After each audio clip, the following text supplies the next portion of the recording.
నమస్తే, welcome to okay TV. ప్రస్తుతం మనం కోట్ల విజయ్ భాస్కర్ స్టేడియం దగ్గర ఉన్నాం. యావత్ తెలంగాణ ఎదురు చూస్తున్న ఉప ఎన్నికకు సంబంధించి, జూబ్లీహిల్స్ ఉప ఎన్నికకు సంబంధించి ఈ రోజు ఫైనల్ రిజల్ట్ తేలబోతా ఉంది. ఎవరు విన్నర్, ఎవరు రన్నర్ అనే దాని మీద సర్వత్రా ఉత్కంఠ ఉదయం నుంచి కనపడతా ఉంది. సో ఇప్పటికే లెక్కింపు స్టార్ట్ అయింది. ఓట్ల లెక్కింపు కూడా 8 గంటల నుంచి స్టార్ట్ అవడం జరిగింది. ఈ క్రమంలో దాదాపు 5 రౌండ్లు పూర్తయ్యాయి. సో మొదటి రౌండ్ నుంచి కూడా ఇప్పుడు 5వ రౌండ్ వరకు కూడా టోటల్ గా నవీన్ యాదవ్ ఆధిత్యం ఎక్కువ కనపడతా ఉంది. సో ఒక్కసారి మనం చూసుకుంటే సో కాంగ్రెస్ లీడ్ లో ఉన్నట్టుగా కనపడతా ఉంది. మొదటి రౌండ్ లో దాదాపు 62 ఓట్ల మెజార్టీతో ఆధిక్యం కనపడింది. రెండో రౌండ్ వచ్చేసరికి 2995 ఓట్ల మెజార్టీతో ఆధిక్యంలో ఉన్నట్టుగా కనపడుతుంది. అలాగే మూడో రౌండ్ విషయానికి వస్తే దాదాపు 3000 పైచిలకు మెజారిటీతో ఆధిక్యంలో కనపడింది. నాలుగో రౌండ్ విషయానికి వస్తే దాదాపు 9467 ఓట్ల మెజారిటీతో ఆధిక్యంలో నవీన్ యాదవ్ ఉన్నట్టుగా కనపడతా ఉంది. ఇప్పటికే 5వ రౌండ్ కూడా పూర్తయినట్టుగా తెలుస్తోంది. దాదాపు 12651 ఓట్ల మెజార్టీతో నవీన్ యాదవ్ ముందంజలో ఉన్నట్టుగా తెలుస్తా ఉంది.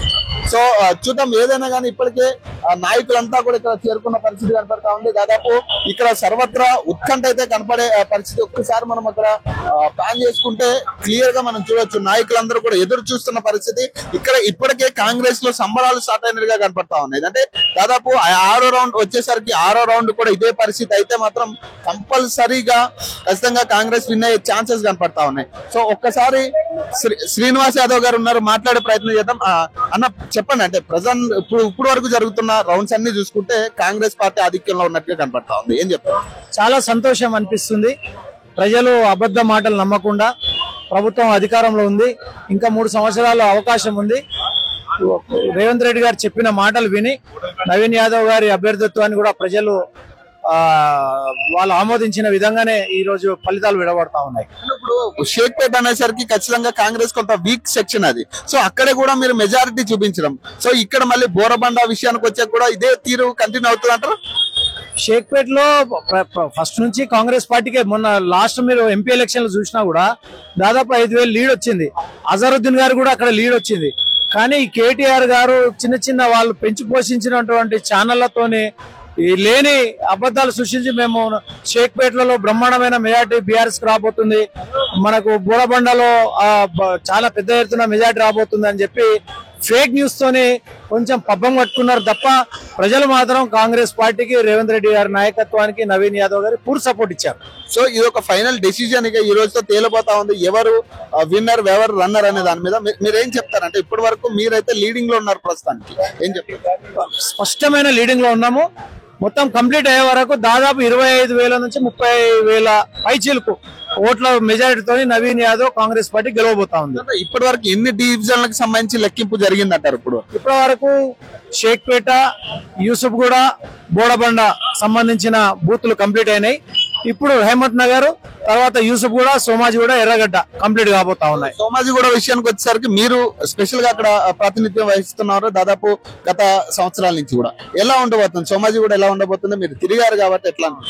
ఇప్పుడు సోమాజిగూడ అంటే బాగా కాలనీలు, అపార్ట్మెంట్స్, విద్యావంతులు ఎక్కువ నివసించేటువంటి శ్రీనగర్ కాలనీ ప్రాంతంలో మాకు శ్రీధర్ బాబు గారిని ఇన్ఛార్జ్ గా ఇవ్వడంతో ప్రతి కాలనీ, ప్రతి బస్తీ, అపార్ట్మెంట్లలో మేము మీటింగ్లు పెడితే ప్రజలు స్వచ్ఛందంగా వాళ్ళ వచ్చి అధికారం కాంగ్రెస్ పార్టీలో ఉంది, ఏదైనా చేయాలంటే కాంగ్రెస్ పార్టీ చేస్తుంది కాబట్టి మా సపోర్ట్ అంతా కూడా అధికార పార్టీకి సంబంధించిన అభ్యర్థికే ఉంటుందని చెప్పి వాళ్ళు చెప్పడం, ఈ రోజు ట్రెండ్ కూడా చూడడంతో దాదాపు మా డివిజన్ లో 15,000 ఓట్లు పోలేని. సగం డివిజనే కాబట్టి సగం డివిజన్ ఖైరతాబాద్ లో ఉంటుంది, సగం డివిజన్ జూబ్లీహిల్స్ లో ఉంటుంది. 15,000 ఓట్లలో దాదాపు 4,000 పైచిలకు ఓట్ల మెజార్టీ మేము ఇవ్వబోతా ఉన్నాం. మీకేమనిపిస్తా ఉంది? ఇప్పుడు కూడా ప్రతిపక్షాలు అదే రిగ్గింగ్ మీద కూర్చుని ఇప్పుడు మెజారిటీ కూడా దాని ఆధారంగానే వస్తుంది వీళ్ళందరికీ అనే దూరంలో కూడా వాళ్ళు మాట్లాడుతున్న మాటలు ఏం చెప్పారు? ప్రజాస్వామ్యం మీద నమ్మకం లేని వాళ్ళు ఇట్లా మాట్లాడతారు. ప్రతి ఓటింగ్ కేంద్రంలో సీసీ కెమెరాలు పెట్టారు, పోలీస్ బందోబస్తు, ఎలక్షన్ కమిషన్, జిహెచ్ఎంసీ, ఇంత పకడ్బందీ ఎన్నికల తర్వాత దొంగ ఓటు వేయడానికి ఆస్కారమే లేదు, రిగ్గింగ్ చేయడానికి ఆస్కారమే లేదు. మరి వీళ్ళు 10 సంవత్సరాలలో అదే చేసి పరిపాలన చేసిరా? ప్రజా తీర్పును మీరు స్వాగతించండి. ప్రజలు తీర్పు ఇచ్చారు, ప్రజా తీర్పుని స్వాగతించారు. ప్రజల తీర్పును కూడా మీరు అపహాస్యం చేసిన అంటే ప్రజాస్వామ్యాన్ని మీరు ఎక్కడ తీసుకుపోతున్నారు? కాబట్టి తీర్పు ఎట్లయినా ఉండని, ప్రజలు ఇచ్చిన తీర్పును మీరు శిరస వహించాలి. మనం అందరం కూడా శిరస వహించి ఈ వచ్చిన అవకాశాన్ని ఎట్లా సద్వినియోగం చేసుకోవాలనే రీతిలో మేము కాంగ్రెస్ పార్టీ ఉన్నాం. వాళ్ళు కూడా వాళ్ళ పార్టీని ఎట్లా స్ట్రెంథెన్ చేసుకోవాలో ఆలోచన చేసుకోవాలి. మెజారిటీ ఎంత ఎక్స్పెక్ట్ చేయొచ్చు అంటే 10 రౌండ్లు కంప్లీట్ అయ్యి పరిస్థితిని చూస్తే దాదాపు 25,000 నుంచి 30,000 పైచిలకు మెజార్టీ రాబోతా ఉంది నవీన్ యాదవ్ కి. సో అది పరిస్థితి, ఖచ్చితంగా మెజారిటీ అనేది కనపడతా ఉంది. ఇప్పటి వరకు 5వ రౌండ్ కంప్లీట్ అయ్యేసరికి దాదాపు 12,500 పైచిలకు ఓట్లు లెక్క అయినాయి, పోలైనాయి. సో ఇప్పుడున్న పరిస్థితిలో ఖచ్చితంగా కాంగ్రెస్ పార్టీ ఆధిక్యం కనపడతా ఉంది ఇక్కడ. ఖచ్చితంగా ఇప్పుడు కాంగ్రెస్ నాయకులు కూడా చెప్తున్న మాట అదే. ఖచ్చితంగా రిగ్గింగ్ సంబంధించి ఇప్పుడు బలంగా బీఆర్ఎస్ పార్టీ శ్రేణులు ఈ రిగ్గింగ్ మీద ఎక్కువ శాతం మాట్లాడడానికి ఫోకస్ చూపించే ప్రయత్నం కనపడతా ఉంది. దానికోసమే ఇక్కడ మెజారిటీ కనపడుతుంది. ఎందుకంటే ఖచ్చితంగా 100% ఇక్కడ రిగ్గింగ్ జరిగింది, రిగ్గింగ్ చేశారు. సో ఎంఐఎం కనుసైగల్లోనే ఇక్కడ రిగ్గింగ్ ప్రాసెస్ అనేది జరిగింది, వాళ్ళ ప్లాన్ తో ఇదంతా జరిగిందంటూ కూడా ఇక్కడ బీఆర్ఎస్ శ్రేణులు చెప్తున్నమాట. ఒక్కసారి చూడొచ్చు, భారీ బందోబస్తు నడుమ ఇక్కడ ఖచ్చితంగా నాయకులందరినీ కూడా బయటకు పంపించే ప్రయత్నం చేస్తా ఉన్నారు. ఎందుకంటే అల్లర్లు జరిగే అవకాశం ఉంది కాబట్టి ఖచ్చితంగా. ఎందుకంటే ఇప్పుడున్న పరిస్థితుల్లో ఖచ్చితంగా ఒక అభ్యర్థి లీడింగ్ లో ఉన్న టైంలో ఖచ్చితంగా ప్రత్యర్థులకు సంబంధించి ఏదైనా కొంత అవకతవకలు వస్తాయన్న ధోరణిలో ఖచ్చితంగా ఇప్పుడు కనపడుతున్న పరిస్థితి కూడా చూడొచ్చు. సో ఒక్కసారి మనం ఒకసారి చూస్తే ఖచ్చితంగా 144 సెక్షన్ అనేది జూబ్లీహిల్స్ లో ఇప్పటి వరకు అమలైన పరిస్థితి. సో ఒక్కసారి కౌంటింగ్ కి సంబంధించి కూడా కొంత అవాంఛనీయ సంఘటనలు జరగకుండా కూడా కంప్లీట్ బందోబస్తుగా ఇక్కడ సిఆర్పిఎఫ్ కావచ్చు, బలగాలతో కూడా సెంట్రల్ బలగాలతో కూడా ఇక్కడ మోహరించిన పరిస్థితి కనపడతా ఉంది. సో ఇప్పటి వరకు 6 రౌండ్లు కంప్లీట్ అనేది కనపడుతుంది. దాదాపు 15,584 ఆధిక్యంతో నవీన్ యాదవ్ ముందంజలో ఉన్నట్టుగా కనపడతా ఉంది. నా ముందు సంజయ్ రెడ్డి గారు ఉన్నారు, ఇందాక కూడా మాట్లాడడం జరిగింది.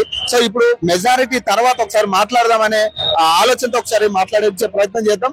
ఎట్లా అనిపిస్తా ఉంది? 6వ రౌండ్ కంప్లీట్ అయ్యేసరికి దాదాపు 15,000 పైచీలకు మెజారిటీ నవీన్ యాదవ్ ముందంజలో ఉన్నట్టు తెలుస్తా ఉంది. కీలకంగా ఇక్కడ విషయం ఏంటంటే షేక్పేట్ అలాగే బోరబండ అనేది నొక్కి బీఆర్ఎస్ వాళ్ళు చెప్పిన పరిస్థితి, ఇక్కడ మీకు ఆధిక్యం రాదు అనేది. సో అక్కడ మీకు ఆధిక్యం చూస్తా ఉంది. ఏం చెప్తారు? ప్రజలు మార్పు కోరుకున్నారు, ప్రజల విజయం ఇది. జూబ్లీహిల్స్ ప్రజలు ఒకటే చెప్తున్నా, వీళ్ళు ఎన్ని ఎత్తుగడలు వేసినా ఎన్ని తమాషాలు చేసినా రిగ్గింగ్ అన్నారు, కర్రగాల్చి వాత పెట్టిరు. ఇలా ప్రజల విజయంగా భావిస్తున్నాము.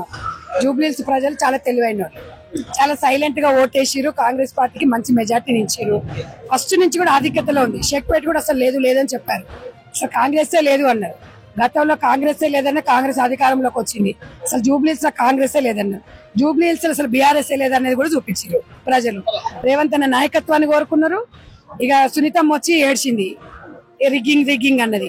ఇంకెక్కడ రిగ్గింగ్ అమ్మా మీ చక్కదనాలు? ఇక ఆయన ఉన్నాడు, ఆయన దీపక్ రెడ్డి వెళ్ళిపోయాడు. ఆయన కౌంటింగ్ లో నుంచి వెళ్ళిపోయాడు. 5,000 ఇచ్చిందంటే మతి సుమితం కోల్పోయి మాట్లాడుతుండు. మరి అట్లా అంటే మరి ఎన్డీఏలో మీరు అధికారంలో ఉన్నారు కదా, మీరు ఓటుకి ఎంత ఇచ్చింది? మరి మీరు కూడా అట్లా అనొచ్చు కదా. మేము కూడా ఇవన్నీ ఓడిపోయినప్పుడు ఆరిపోయే దీపానికి వెలుగు ఎక్కువ అంటారు కదా, ఇట్లా మాట్లాడతారు.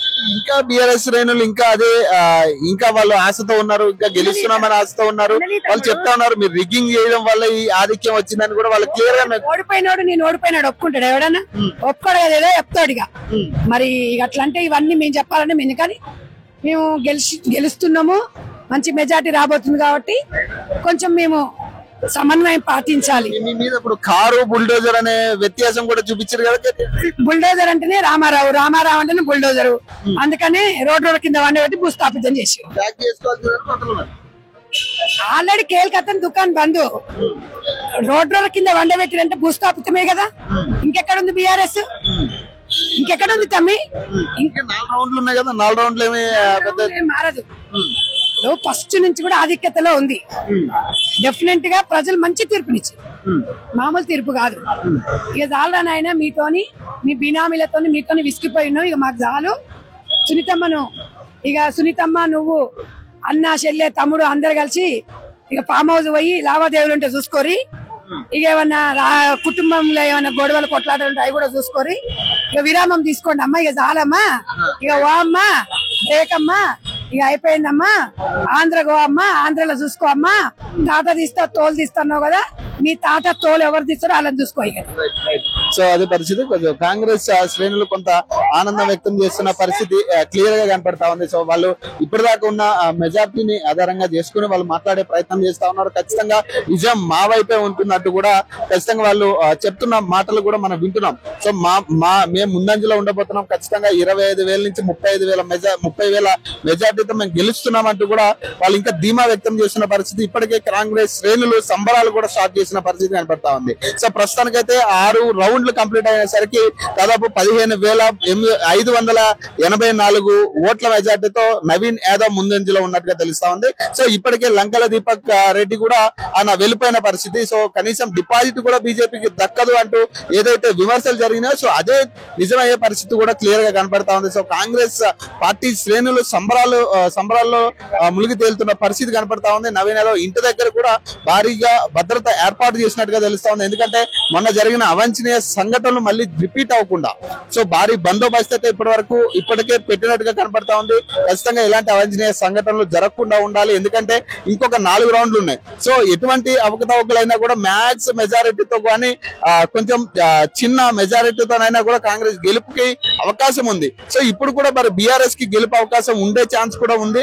ఏదైతే షేక్పేట్ కావచ్చు, బోరబండ అంశం ఏదైతే కేటీఆర్ గారు లేవనెత్తారో ఖచ్చితంగా షేక్పేట్ లో కాంగ్రెస్ మెజారిటీ వచ్చింది, అలాగే బోరబండలో కూడా కాంగ్రెస్ ముందంజలో ఉన్నట్టుగా తెలుస్తా ఉంది. మరి ఈ నేపథ్యంలో ఇప్పుడు సోమాజీ కూడా అలాగే యూసఫ్ కూడా సంబంధించిన ఇంకా పెండింగ్ లో ఉన్నాయి కాబట్టి యూసఫ్ కూడా ప్రధానంగా నవీన్ యాదవ్ కి సంబంధించిన ఏరియా ఇదంతా కూడా నవీన్ యాదవ్ ఇంటి పరిసర ప్రాంతం ఇది. మరి ఇక్కడ యూసఫ్ కూడా ఎలా ఉండబోతుంది అనేది ఖచ్చితంగా నవీన్ యాదవ్ కి ప్లస్ అయ్యే ఛాన్స్ ఉంటుందనే అనుమానాలు కూడా వ్యక్తం అవుతున్నాయి. ఇప్పటికే చాలా మంది బీఆర్ఎస్ నాయకులు కూడా ఈ రిగ్గింగ్ కి సంబంధించి భారీ ఊతం ఇచ్చే ప్రయత్నం చేస్తా ఉన్నారు.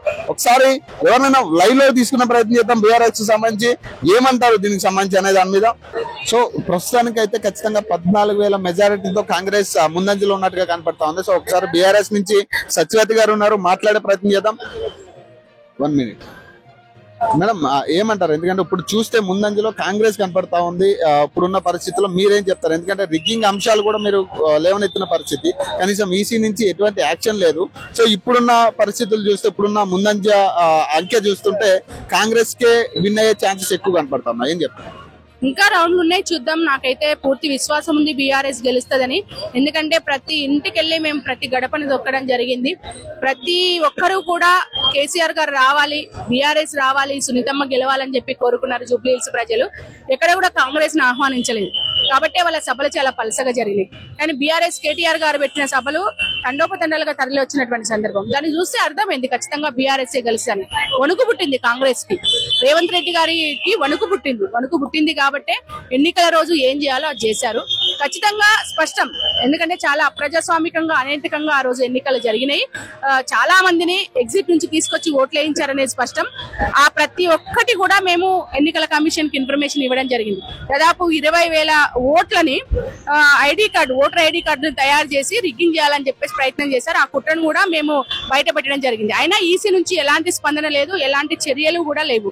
కాబట్టి దీన్ని బట్టి చూస్తే అర్థమవుతుంది కంప్లీట్ బలంగా నమ్ముతున్నారు రిగ్గింగ్ జరిగిందనే అంశం మీద ఇప్పటికీ కూడా. అంటే మేము ఓపెన్ గా బయట పెట్టడం జరిగింది. ఆ రోజు మా నాయకత్వం ఎక్కడెక్కడైతే ఏ బూతులలో అయితే ఉన్నారో వాళ్ళందరూ కూడా ఎవరు పేరు లేని వాళ్ళు వచ్చి ఓట్లేస్తుంటే వీళ్ళు ఇక్కడ లేరని చెప్పినప్పటికీ కూడా పోలీసులు వాళ్ళని క్వశ్చన్ చేయకుండా, వాళ్ళను అక్కడ ఉన్నటువంటి ఎన్నికల అధికారి ఆయనను ప్రశ్నించకుండా, వాళ్ళను ఎక్కడ ఎంక్వైరీ చేయకుండా వాళ్ళ లోపలికి పంపించి ఓటు వేయించడం జరిగింది కదా. అంత స్పష్టంగా ఎన్నికల కమిషన్ కి అన్ని విషయాలు బయటపడ్డాయి. అయినా కానీ ఎక్కడ కూడా చొరవ తీసుకొని దాన్ని ఆపే ప్రయత్నం ఎన్నికల కమిషన్ చేయలేదు. మీరు నొక్కి చెప్పిన విషయం, బోరబండలో ఖచ్చితంగా హైదరాబాద్ బాధితులకు సంబంధించి అక్కడ లీడింగ్ లో ఉంటుందనే పరిస్థితి మనం చూసాం. బీఆర్ఎస్ లీడింగ్ ఉండాల్సిన పరిస్థితి, కానీ ఇప్పుడు అక్కడ కూడా కొంత వెనకంజలో ఉన్నట్టుగానే కనపడతా ఉంది కదా బీఆర్ఎస్. బోరబండలో జరిగినది ఏదైతే ఉందో, బాబా ఉన్నాడు కదా కార్పొరేటర్ గతంలో, అతను కూడా చాలా మందిని బెదిరించడం జరిగింది. బూతులలో ఉన్నటువంటి బీఆర్ఎస్ ఏజెంట్లను కూడా బయటికి పంపించారనేది ఆ రోజు చెప్పడం జరిగింది. సరే, అయినప్పటికీ కూడా పబ్లిక్ ఎక్కడ కూడా ఇంత ఇబ్బంది పెట్టిన బీఆర్ఎస్ నాయకత్వాన్ని అరెస్ట్ చేసిన, అదేవిధంగా కార్యకర్తల మీద లాఠీ చార్జ్ చేసినప్పటికీ కూడా ప్రజలు ఎక్కడా వెనక్కి పోలేదండి. జూబ్లీ హిల్స్ ప్రజలు బీఆర్ఎస్ కావాలనుకున్నారు, సైలెంట్ గా వచ్చారు, ఓట్లు వేశారు. అందుకే ఇన్ని ఓట్లు, ఇంత బలమైన పోటీని మేము కాంగ్రెస్ కి ఇవ్వగలుగుతున్నాము అని అంటే కారణం బీఆర్ఎస్ ని పబ్లిక్ రిసీవ్ చేసుకున్నారు. బీఆర్ఎస్ పాలన కావాలనుకున్నారు, కేసీఆర్ రావాలనుకున్నారు. సరే, చివరి రోజు ఏం జరిగింది అని అంటే జరగడానికి ఒకటి కారణం పోలీస్ సపోర్ట్ తోటి కాంగ్రెస్ ప్రభుత్వంలో ఉంది కాబట్టి రేవంత్ రెడ్డి గారు చాలా దొంగ ఓట్లు వేయించారనేది స్పష్టమైంది. దాని ద్వారానే ఇవాళ వాళ్ళు మెజారిటీతో ముందుకెళ్తున్నటువంటి సందర్భం.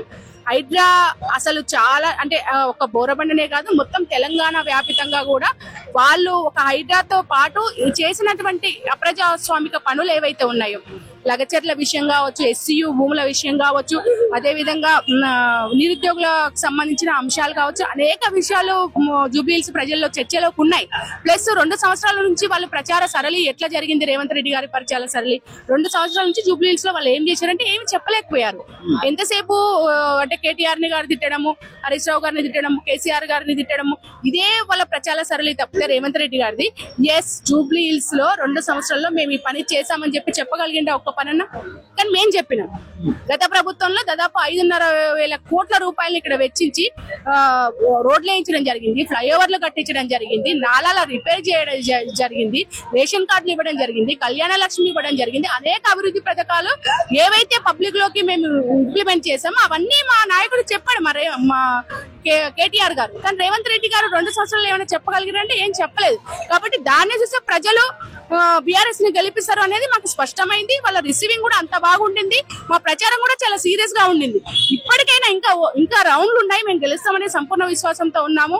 లేదు అని అంటే ఆ రోజు జరిగినటువంటి ఎన్నిక ఏదైతే ప్రజాస్వామికంగా జరిగిందో, అంటే మేము అనుకున్న ఓట్ల కన్నా కూడా ఇంకా ఎక్కువ దొంగ ఓట్లు వేయించారనేది అర్థమవుతుంది. అంటే వాళ్ళు ఇప్పటికీ కూడా 20,000 నుంచి 30,000 మెజార్టీ అంటున్నారు ఇప్పుడు కూడా. సో మరి ఏం చెప్తారు ఇప్పుడున్న పరిస్థితుల్లో? 5 రౌండ్లో తారుమారయ్యే పరిస్థితి ఉంటుందా ఓట్ల లెక్క? అవుతుందని అనుకుంటున్నా. ఎందుకంటే అంత భయభ్రాంతులకు గురి చేసిన జూబ్లీహిల్స్ ప్రజలు సైలెంట్ గా వచ్చి ఓటేసిపోయారు. కాబట్టి చివరి వరకు చూద్దాము, బీఆర్ఎస్ గెలుస్తుంది. పూర్తి నమ్మకం ఉంది నాకు. బీఆర్ఎస్ ని పబ్లిక్ కోరుకున్నారు, చూద్దాం. సో ఇప్పటికీ కూడా అంటే బీఆర్ఎస్ శ్రేణులంతా కూడా అదే ధీమా వ్యక్తం చేస్తున్న పరిస్థితి. ఖచ్చితంగా ఇప్పటికీ ఇంకా మాకు బలమైన నమ్మకం ఉంది, ఖచ్చితంగా బీఆర్ఎస్ గెలవబోతుందనే నమ్మకం మాకు ఉంది. 100% ఇప్పటికీ మేము కట్టుబడి ఉన్నాం. ఇక్కడ రిగ్గింగ్ జరిగింది, 100% సానుకూలంగా ఇక్కడ ఎన్నిక జరగలేదు. పోలింగ్ లో కూడా అవకతవకలు జరిగాయని ప్రతిదీ కూడా ఈసీకి మేము కంప్లైంట్ చేసినప్పటికీ కూడా ఈసీ దాని మీద రియాక్ట్ అవ్వలేదు ఇప్పటి వరకు అంటూ కూడా బీఆర్ఎస్ శ్రేణులు అసహనం వ్యక్తం చేస్తా ఉన్నారు. అలాగే ఎలక్షన్ కమిషన్ కనుసైగల్లోనే ఈ ఎన్నిక ఖచ్చితంగా ఈ రిగ్గింగ్ అనేది జరిగింది. ఖచ్చితంగా ఇప్పుడున్న పరిస్థితిలో ఖచ్చితంగా మాకు కూడా మెజారిటీ ఉంటుందంటూ కూడా వాళ్ళు చెప్తున్నమాట. సో ఇప్పటికీ కూడా వాళ్ళు మెజారిటీ ఉంటుందనే ధీమా వ్యక్తం చేస్తా ఉన్నారు. ఇంకా 5 రౌండ్లు ఉన్నాయి కాబట్టి ఖచ్చితంగా ఈ 5 రౌండ్లో ఖచ్చితంగా మా ఆధిక్యం కూడా ఉంటుంది అనే నమ్మకంతో వాళ్ళు ఉన్నారు. మేము ప్రజాక్షేత్రాలు వెళ్ళాం, ఖచ్చితంగా జూబ్లీహిల్స్ ప్రజలకి మేము ఏం చేసామనే దాని మీద పూర్తి క్లారిటీ ఉంది కాబట్టి, పూర్తి విశ్వాసం ఉంది కాబట్టి ప్రజలు మాకు పట్టం కడతారన్న నమ్మకం, ఆ ధీమా కూడా ఇప్పుడు వ్యక్తం చేస్తున్న పరిస్థితి కనపడతా ఉంది. అలాగే ప్రస్తుతానికైతే 5వ రౌండ్ కంప్లీట్ అయ్యేసరికి 12,500 పైచిలకు ఓట్ల మెజార్టీతో నవీన్ యాదవ్ ముందంజలో ఉన్నట్టుగా తెలుస్తా ఉంది. సో ఇప్పటి వరకు కూడా 7 రౌండ్లు పూర్తయ్యేసరికి నవీన్ యాదవ్ లీడ్ లో ఉన్నట్టుగా తెలుస్తా ఉంది. 19,689 ఓట్లతో నవీన్ యాదవ్ లీడ్ లో ఉన్నట్టుగా తెలుస్తా ఉంది. ఇప్పుడు 8వ రౌండ్ స్టార్ట్ అయినట్టుగా తెలుస్తా ఉంది. 8వ రౌండ్ కూడా కీలకంగా నవీన్ యాదవ్ కి మెజారిటీ వచ్చేటట్టు కనపడతా ఉంది. సో 7 రౌండ్లకే 20,000కు చేరే పరిస్థితులు కూడా కనపడతా ఉన్నాయి. మరో 3 రౌండ్లు 22,000 పైచిలకు మెజారిటీ సాధించే అవకాశం ఉన్నట్టుగా తెలుస్తా ఉంది. అలాగే సంపూర్ణ విజయంగా దీన్ని పరిగణలోకి తీసుకున్నట్టుగా తెలుస్తా ఉంది. అన్ని డివిజన్లోనూ కాంగ్రెస్ ఆధిక్యం చెందినట్టుగా తెలుస్తా ఉంది. ఓటింగ్ శాతంతో పోలిస్తే ఘన విజయమే, భారీ మెజారిటీయే. సో ఇప్పటి వరకు ఓటింగ్ శాతంతో పోలిస్తే ఖచ్చితంగా ఇప్పుడు పోలైనా కానీ ఇప్పుడు ఏదైతే కౌంట్ అయిన ఓట్ల మెజారిటీని చూసుకుంటే ఖచ్చితంగా ఇది ఒక విజయం అని కూడా చెప్పుకోవచ్చు. సో ఎగ్జిట్ పోల్ సర్వే సహా అన్ని కూడా ఇప్పటి వరకు కాంగ్రెస్ పార్టీకే సానుకూలంగా రావడం జరిగింది. సో కేవలం ఒక కేకే సర్వే తప్పితే మిగతా అన్ని కూడా కాంగ్రెస్ కే సానుకూలంగా రెస్పాండ్ అవ్వడం జరిగింది. సో ఈ సందర్భంలో సో ఇప్పుడు 8వ రౌండ్ ముగిసేసరికి 22,000 పైచిలకు మెజారిటీతో ముందంజలో ఉన్నట్టుగా తెలుస్తా ఉంది నవీన్ యాదవ్. సో ప్రస్తుతం ఉన్న పరిస్థితుల్లో చూడొచ్చు కంప్లీట్ హారతి ఇవ్వడానికి కూడా సిద్ధమవుతా ఉన్నారు కుటుంబ సభ్యులు కావచ్చు, ఇక్కడ నాయకత్వం కావచ్చు. ఇక్కడ చేరుకుని మహిళలందరూ కూడా నవీన్ యాదవ్ కి ఘన హారతులు ఇచ్చు ఘన విజయం సాధించారు కాబట్టి ఖచ్చితంగా ఆహ్వానం పలికే ప్రయత్నం చేస్తా ఉన్నారు. సో ఒక్కసారి విజువల్స్ మనం చూస్తున్నట్టయితే ఇక్కడ మొత్తం కేడర్ అంతా కూడా లోకల్ నాయకులు కార్యకర్తలు అందరూ కూడా ఇక్కడికి చేరుకునే పరిస్థితి కనపడతా ఉంది. ఇంకా 2 గంటల సమయం ఉండగా మరి ఈ 2 గంటల్లో ఏం కాబోతా ఉంది, ఇక్కడతో విజయం డిక్లేర్ అయినట్టుగానే వన్ సైడ్ గానే విజయం సాధించినట్టుగా నవీన్ యాదవ్ గురించి మాట్లాడుతా ఉన్నారు. ఇప్పటికే పలు నాయకత్వం కావచ్చు, ఇప్పటి వరకు కూడా ప్రతిపక్షాలు ఎక్కడా కూడా ఇక్కడికి చేరుకుని మాట్లాడే ప్రయత్నం కూడా చేయలేని పరిస్థితి. సో చూద్దాం 8వ రౌండ్ మూసేసరికి ఇప్పటికైతే దాదాపు 22,000 పైచీలకు ఓట్ల మెజారిటీతో నవీన్ యాదవ్ ముందంజలో ఉన్నట్టుగా తెలుస్తా ఉంది. దాదాపు 22,000 పైచీలకు ఓట్లతో నవీన్ యాదవ్ ముందంజలో ఉన్నట్టుగా తెలుస్తా ఉంది. ఒక్కసారి వారికి ఆహ్వానం పలకడానికి మహిళలందరూ కూడా పెద్ద ఎత్తున ఇక్కడికి రావడం జరిగింది. వాళ్ళు హారతులు ఇవన్నీ కూడా పట్టుకుని ఇక్కడికి ఆహ్వానం పలకడానికి అయితే రావడం జరిగింది. చెప్పాలి గెలుపు డిసైడ్ అయిపోయింది అనుకోవచ్చా? వన్ సైడ్ గా అన్ని డివిజన్లు కూడా నవీన్ యాదవ్ ఉంది. మీకేమనిపించింది అంటే ఇంతసేపు జరిగిన ఈ 2 నెలలుగా జరుగుతున్న ప్రచారాల సరళి కావచ్చు, బీఆర్ఎస్ వాళ్ళు కూడా చాలా విషయాల్లో రౌడీజం అని రకరకాల అంశాలు నొక్కి పలికే రౌడీ ప్రభుత్వం ఎవరో, రౌడీలు ఎవరో ఆల్రెడీ తెలంగాణ ప్రజలకు తెలిసే వాళ్ళకు అసెంబ్లీలో ఓడిచిర్రు, పార్లమెంట్ లో గుండుసున్నా వచ్చింది. వాళ్ళ జూబ్లీహిల్స్ ప్రజలకు కూడా రౌడీలు ఎవరో, సమాజ సేవ చేసేది ఎవరో, అరాచకాలు చేసేది ఎవరో తెలిసింది కాబట్టి ఇవాళ నవీన్ కి మెజార్టీ ఇచ్చి గెలిపించారు. సో ఈ రోజు అంటే మీరు హారతి ఇచ్చి స్వాగతం పలకడానికి రావడం జరిగింది. అంటే మీకేమనిపిస్తా ఉంది ఈ విజయాన్ని మీరు ఎట్లా చూస్తారు? ఈ విజయాన్ని మొత్తం జూబ్లీహిల్స్ అక్క చెల్లెమ్మలకు అన్నదమ్ములకు అంకితం చేస్తున్నా. ఎందుకంటే ఏ పదవి లేకుండా నవీన్ ఎన్నో సేవా కార్యక్రమాలు చేసిండు. ఇక మీదట నవీన్ ఒక ఎమ్మెల్యేగా మా ఇళ్లకు మా గల్లీలకు రాబోతుండే కాబట్టి మాకు చాలా సంతోషంగా ఉంది. నవీన్ ని ఎమ్మెల్యేగా చూడాలని ఇక్కడ జూబ్లీహిల్స్ ప్రజలందరూ కూడా కోరుకుంటున్నారు. ఇవాళ మా కళ నిజమైతుంది. ఇప్పటికి కూడా బీఆర్ఎస్ శ్రేణులు దీన్ని రిగ్గింగ్ అంటూ కూడా మాట్లాడుతూ ఉన్నారు కదా. ఈ మెజారిటీ అంతా కూడా రిగ్గింగ్ వల్ల రావడం జరిగింది, కేవలం రిగ్గింగ్ చేసి ఇక్కడ గెలుస్తున్నారు నవీన్ యాదవ్ అనేది ఈ ప్రచారం చేస్తా ఉన్నారు. ఏం చెప్తారు? రిగ్గింగ్ చేసి గెలిచే సంస్కృతి వాళ్ళకి అలవాటు అండి. ఓడిపోతున్నాం అని తెలిసి ఓటమిని అంగీకరించలేక ఏదో ఒక బురద జల్లే ప్రయత్నం. మొన్నటిదాకా నవీన్ రౌడీ షీటర్ అన్నారు, ఇవాళ రిగ్గింగ్ అంటున్నారు. మరి ఇదే మెజారిటీ వాళ్ళకు సేమ్ అనేటోళ్ళు చెప్పండి. సో మీ తరపు నుంచి ఇప్పుడు నవీన్ యాదవ్ గారికి ఏం చెప్పదలుచుకున్నారు? నవీన్ యాదవ్ కి నేను ఏం చెప్తున్నానంటే, ఒక అక్కగా నిన్ను నమ్మి ప్రజలు ఓట్లేసి గెలిపించిర్రు. నువ్వు ఏ విధంగా ఎమ్మెల్యే కాకముందు ఎట్లయితే సమాజ సేవ చేసినావు, ఇంకా దానికన్నా 10 రెట్లు ఎక్కువ చేసి పేద ప్రజలందరినీ ఆదుకోవాలి. అంతేకాకుండా ఇక్కడ ఉన్న జూబ్లీహిల్స్ కూడా బాగా అభివృద్ధి చేయాలి. మిమ్మల్ని నమ్మి కాంగ్రెస్ అధిష్టానం టికెట్ ఇచ్చి వాళ్ళ భారీ విజయంతో ఎమ్మెల్యేగా నిలబెట్టింది కాబట్టి అధిష్టానాన్ని కానీ ఇటు రేవంత్ రెడ్డి గారికి కూడా మంచి పేరు తీసుకురావాలని కోరుకుంటున్నారు. సో చూడొచ్చు అంటే మహిళలందరూ కూడా రేవంత్ రెడ్డి గారికి